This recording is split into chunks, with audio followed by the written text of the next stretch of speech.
Hello viewers, আসসালামু আলাইকুম। আজকের টিউটোরিয়ালে সবাইকে স্বাগত। আজ আমরা মূলত ফ্লোচার্ট দেখব, ফ্লোচার্ট বা পূর্বচিত্র। ঠিক আছে, আমি গত ক্লাসে দেখিয়েছিলাম অ্যালগরিদম, ফ্লোচার্ট সম্বন্ধে বলছি,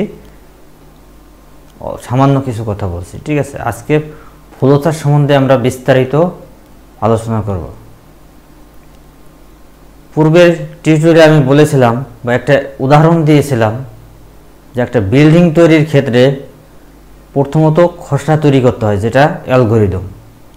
দ্বিতীয়ত ইঞ্জিনিয়াররা বিল্ডিংয়ের প্রতি পার্ট বাই পার্ট ড্রয়িং করে, নকশা তৈরি করে। এই নকশাকেই মূলত একটা চিত্রের মাধ্যমে প্রদর্শন করা। এই চিত্রের মাধ্যমে প্রদর্শন করাই মূলত ফ্লোচার্ট বা পূর্বচিত্র। ঠিক আছে, পূর্বচিত্র কাকে বলে? পূর্বচিত্র যে পদ্ধতিতে কোন একটি সমস্যাকে চিত্রের মাধ্যমে ধাপে ধাপে সমাধান করা হয় তাকে ফ্লোচার্ট বা পূর্বচিত্র বলে। দেখো, ফ্লোচার্ট মূলত দুই প্রকার: system flowchart, program flowchart. System flowchart কাকে বলে? যে ফ্লোচার্টে একটি সিস্টেমের ডেটার প্রবাহ, প্রক্রিয়াকরণ, সংরক্ষণ ও ফলাফল প্রদর্শনের দিক চিহ্নিত হয় তাকে সিস্টেম ফ্লোচার্ট বলা হয়। দেখো, সিস্টেম ফ্লোচার্টের বিভিন্ন উদাহরণ আছে। ঠিক আছে, আবার প্রোগ্রাম ফ্লোচার্ট। প্রোগ্রাম ফ্লোচার্ট তৈরির ক্ষেত্রে যে সকল ফ্লোচার্ট ব্যবহার করা হয় তাকে প্রোগ্রাম ফ্লোচার্ট বলে। এখন সিস্টেম ফ্লোচার্ট মূলত কিসে ব্যবহার হয়? সিস্টেম ফ্লোচার্ট মূলত বিজনেস পারপসে ব্যবহার হয়। এখন বইতে সিস্টেম ফ্লোচার্টের অনেক চিত্র দেওয়া আছে। সমস্ত চিত্রগুলো তোমাদের মনে রাখতে একটু কষ্ট হলেও, ঠিক আছে, মূলত মেইন কিছু চিত্র আছে যে চিত্রগুলো এমসিকিউর জন্য খুব দরকার। এগুলো তোমাদের একটু মনে রাখতে হবে। আমাদের মূলত প্রোগ্রাম ফ্লোচার্ট সম্পর্কে বিস্তারিত জানতে হবে, কারণ প্রোগ্রাম ফ্লোচার্ট প্রোগ্রাম তৈরির ক্ষেত্রে ব্যবহৃত হয়। ঠিক আছে, এবং সিস্টেম ফ্লোচার্ট ব্যবহৃত হয় বিজনেস পারপসে। দেখো, সিস্টেম ফ্লোচার্ট কি? প্রক্রিয়াকরণ, document, sorting, card, online memory, magnetic disk. ঠিক আছে, আরো অনেক কিছু আছে বইতে, ওরা অনেক কিছু আছে। মূলত মেইন কয়েকটা জিনিস আমি এখানে উপস্থাপন করলাম। প্রোগ্রাম ফ্লোচার্ট আমরা মূলত প্রোগ্রামিং তৈরি করার ক্ষেত্রে প্রোগ্রাম ফ্লোচার্ট ব্যবহৃত হয় এবং এটা আমরা বিস্তারিত শিখব। চলো দেখা যাক প্রোগ্রাম ফ্লোচার্টটা আসলে কি। তাহলে আমরা এখন প্রোগ্রাম ফ্লোচার্ট সমূহ দেখব। ঠিক আছে, প্রোগ্রাম ফ্লোচার্টের কিছু প্রতীক সহ এর ব্যাখ্যা আমি লিখে রেখেছি। ঠিক আছে, তোমাদের ব্যাখ্যাগুলো কেন জানতে হবে? কারণ রচনামূলক প্রশ্নের জন্য অনেক সময় আসতে পারে যে প্রোগ্রাম ফ্লোচার্টের প্রতীক সমূহ বর্ণনা করো। সেক্ষেত্রে তোমাদের এইভাবে বর্ণনা করতে হবে, প্রতীক সমূহ বর্ণনা করতে হবে। যদিও এই বিষয়গুলো আমরা যখন প্রোগ্রামিং করব তখন এই বিষয়গুলো আমাদের অটোমেটিক জানা হয়ে যাবে। ঠিক আছে, প্রতিটা প্রোগ্রামে ফ্লোচার্টের জন্য এই প্রতীকগুলো আমাদের ব্যবহার করতে হবে। ঠিক আছে, এখন এই প্রতীকগুলো খুবই ভালোভাবে জানার পর আমাদের মনে রাখতে হবে যে বাদবাকি প্রতীকগুলো সিস্টেম ফ্লোচার্টের জন্য, সিস্টেম ফ্লোচার্টের জন্য। এইভাবে যদি আমরা পড়ি তাহলে আমাদের এমসিকিউ এবং সিকিউ কোনো বিষয়টাই আমাদের কোনো সমস্যা হবে না। ঠিক আছে, দেখো, টার্মিনাল প্রতীক, প্রথমটা আছে টার্মিনাল প্রতীক। এটি ডিম্বাকৃতির। এটি প্রোগ্রাম শুরু এবং শেষ করতে ব্যবহৃত হয়। প্রতিটা প্রোগ্রাম শুরু করতে হয় এবং শেষ করতে হয়। ঠিক আছে, যেরকম অ্যালগরিদমে লিখেছিলাম শুরু করি শেষ করি, কিন্তু ফ্লোচার্টে সেটা আমরা প্রতীকের মাধ্যমে লিখবো। ঠিক আছে, এই টার্মিনাল প্রতীক দিয়ে শুরু এবং শেষ করতে হয়। তারপর একটা কি আছে, গ্রহণ ও নির্গমন প্রতীক। এটি সমান্তরাল, এটা সামান্তরিক, ভুল হয়েছে, এটা সামান্তরিক আকৃতির, সামান্তরিক আকৃতির। এটা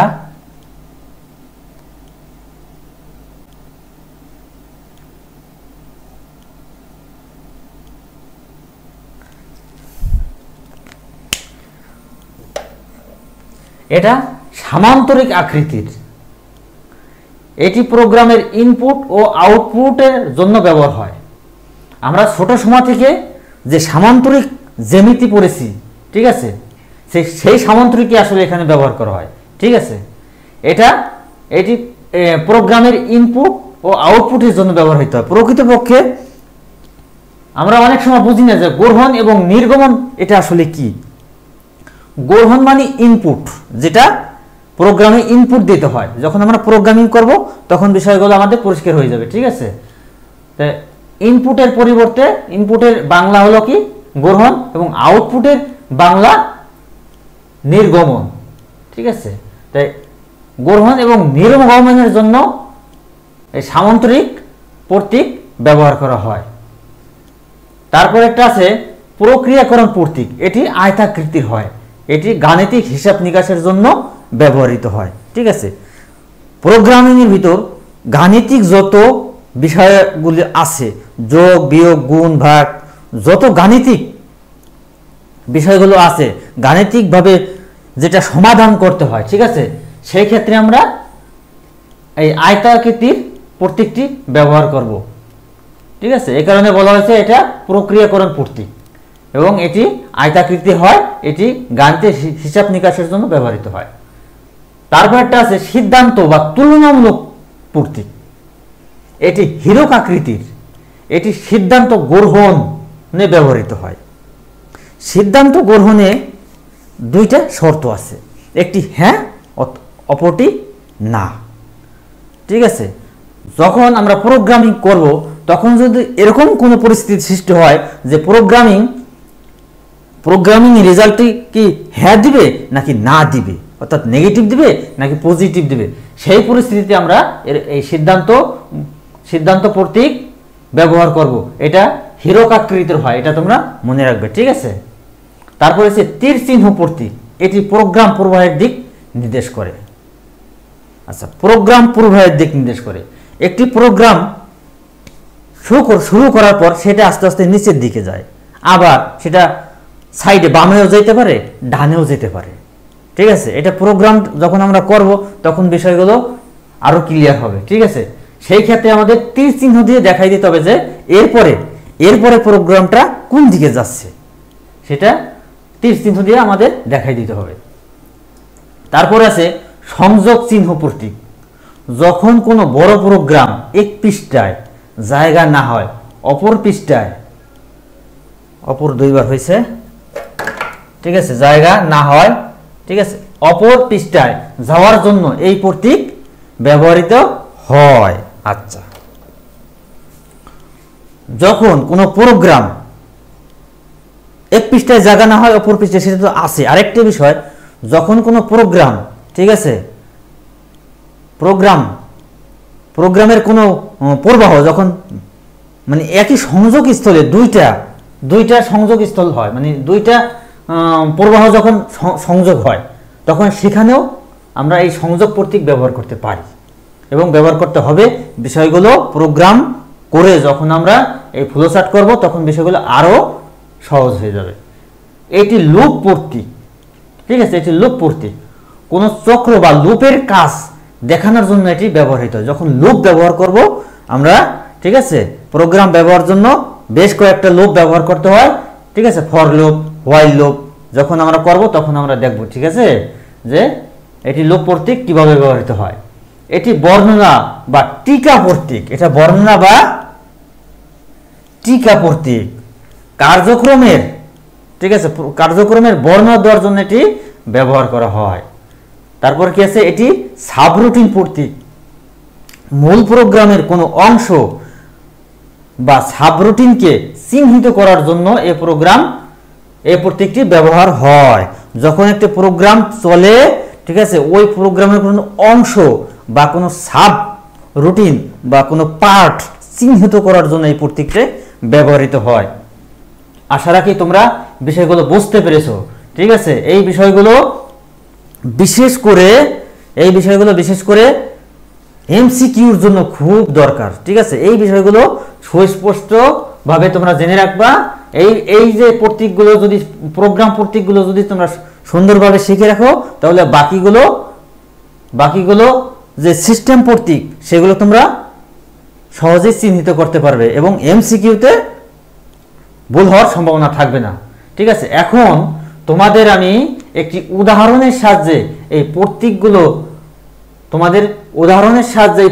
আমি তোমাদের দেখাবো যে কিভাবে আসলে এই প্রোগ্রামের ফ্লোচার্টের প্রতীকের ব্যবহারগুলো কিভাবে হয়।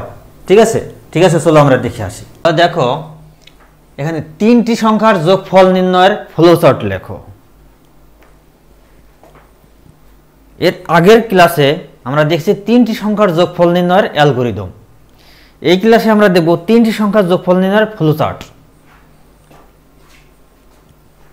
আচ্ছা, এর আগের ক্লাসে আমরা বলেছিলাম কি 3টি সংখ্যার যোগফল নির্ণয়ের অ্যালগরিদমে আমরা প্রথমে বলেছিলাম কি শুরু করি, তাই না? এখানেও আমাদের বলতে হবে কি শুরু করি, তবে সেটা কিসের মাধ্যমে? চিত্রের মাধ্যমে বলতে হবে। ঠিক আছে, তাই দেখো চিত্রের মাধ্যমে যদি লিখি শুরু করি তাহলে কি হবে? ঠিক আছে, এখন দেখো আমি এর আগে বলেছিলাম যে অ্যালগরিদম এবং ফ্লোচার্ট ইংলিশেও লেখা যায়, বাংলায়ও লেখা যায়। এখন এখানে যদি আমরা বাংলায় লিখি তাহলে শুরু করি লেখে আমরা একটু বড় হয়ে যায়, তাই না? সুতরাং এগুলো আমরা কিসে লিখবো? ইংলিশে লিখবো। তোমরাও ইংলিশে লিখবে। ঠিক আছে, স্টার্ট মানে শুরু করি। তার পরবর্তী ধাপে অ্যালগরিদমে কি বলেছিলাম? 3টি সংখ্যা ইনপুট নেই। এই ইনপুট নেওয়ার জন্য এবং আউটপুট দেওয়ার জন্য আমাদের কি ব্যবহার করতে হবে? সামান্তরিক।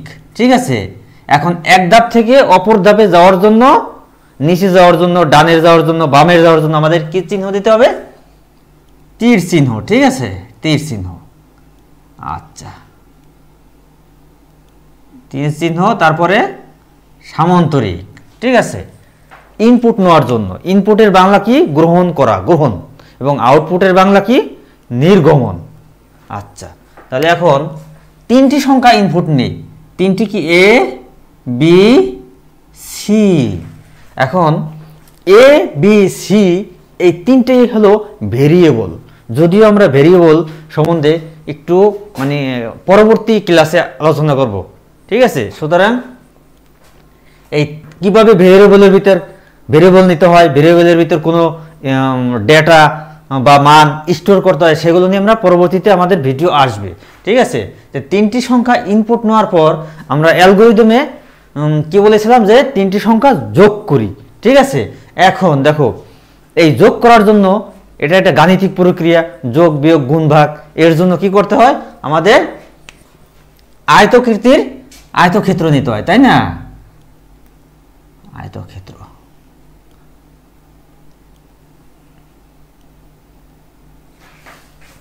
ঠিক আছে, এর জন্য একটা আয়তক্ষেত্র নিতে হবে এবং 3টি সংখ্যা যোগফল নির্ণয় করি। এখন এই 3টি সংখ্যার যোগফল নির্ণয় করে কি করতে হবে? অপর একটি ভেরিয়েবল রাখতে হবে। ভেরিয়েবলটার নাম দিই আমি সাম। ঠিক আছে, ভেরিয়েবলের নাম কি? সাম। অথবা এ বি সি ভেরিয়েবলের নাম আমরা এস দিয়ে দেওয়া যাবে, সমস্যা নাই, শুধু একটি এস দিয়ে দিই আমি। ঠিক আছে, এসে কি? সাম। ঠিক আছে, এস। আচ্ছা, এই 3টি সংখ্যার যোগফল যোগ করার পর এস নামক ভেরিয়েবলের ভিতর আমি এটাকে স্টোর করলাম। এখন কি করতে হবে? অ্যালগরিদমে কি বলছিলাম যে 3টি সংখ্যার যোগফল নির্ণয় করি, তারপরে ফলাফল প্রদর্শন করি। ফলাফল প্রদর্শন মানে কি? আউটপুট দিতে কি ব্যবহার করতে হবে? সামান্তরিক, তাই না? সামান্তরিক ব্যবহার করতে হবে।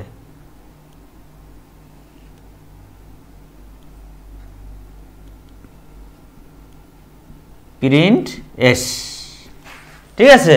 এখন এই এস এর ভিতরে আমাদের এস নামক ভেরিয়েবলের ভিতর এই যোগফলটা আছে, তাই আমি এস প্রিন্ট করে দিলাম, ঠিক আছে। তারপর আমরা কি লিখেছিলাম যে শেষ করি, তাই না? তো শুরু এবং শেষের জন্য কি লিখতে হয়, এই টার্মিনাল প্রতীক ব্যবহার করতে হয়, তাই না? টার্মিনাল প্রতীক শুরু এবং শেষ, ইন্ট,